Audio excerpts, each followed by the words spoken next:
guys, welcome back. So today we are doing the diff fluid on this car. Better late than never. This is the only fluid I have not changed on this car outside of the brake fluid, but keep an eye out. We're doing the steel braided brake lines on this car, so we will be doing the brake fluid with that as well.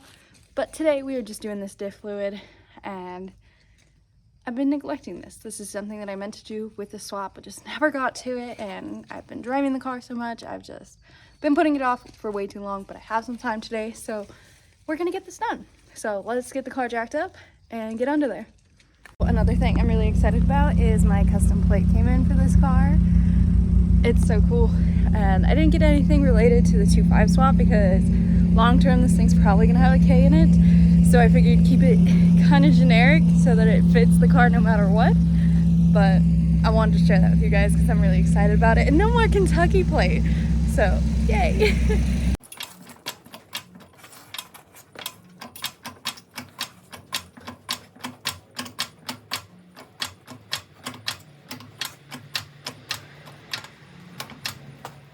Okay, the car's on jacks now, and we can access the diff. Always make sure you start with the fill plug, so the higher one.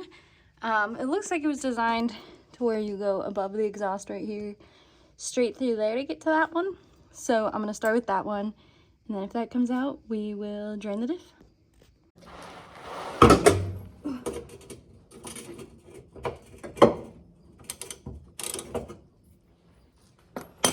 Good news, it came undone. So,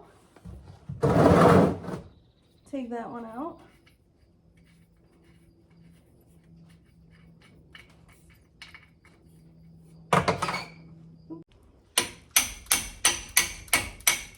There we go.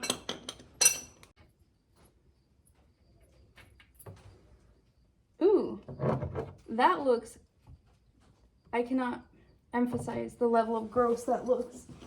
That looks really gross. That, ooh, yikes. I don't even know, I don't have words right now. Letting this drain as much as possible because that fluid looks absolutely horrendous.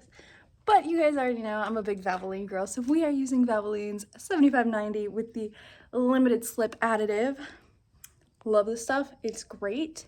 Depending on, I'm gonna do some more research, but once this car goes to start tracking more often, I might move it up to the 75-140, just because with everything getting so hot on track, sometimes it's nicer to have the thicker fluid. I swear that was the saving grace for my S2000's diff and transmission, because those are known for blowing up, and it has gone several years and been perfectly fine.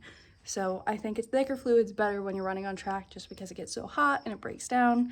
So that's just my personal preference. But since this car is mainly just on the street right now, we're gonna do 75-90. All right, let's put the little plug back in and then fill this thing up.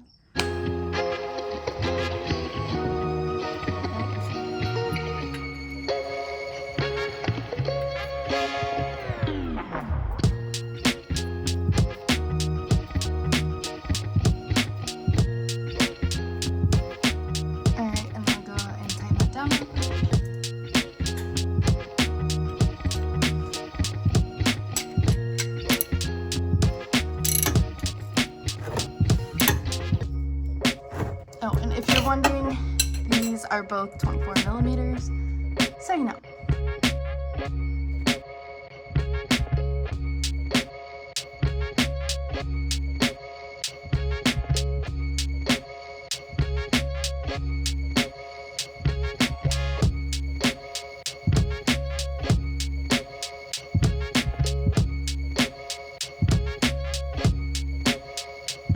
Don't be alarmed if when you run this it smells when you're driving for a little bit, because with it dripping down the diff's gonna get hot and it's gonna burn that excess oil off, and it's gonna smell.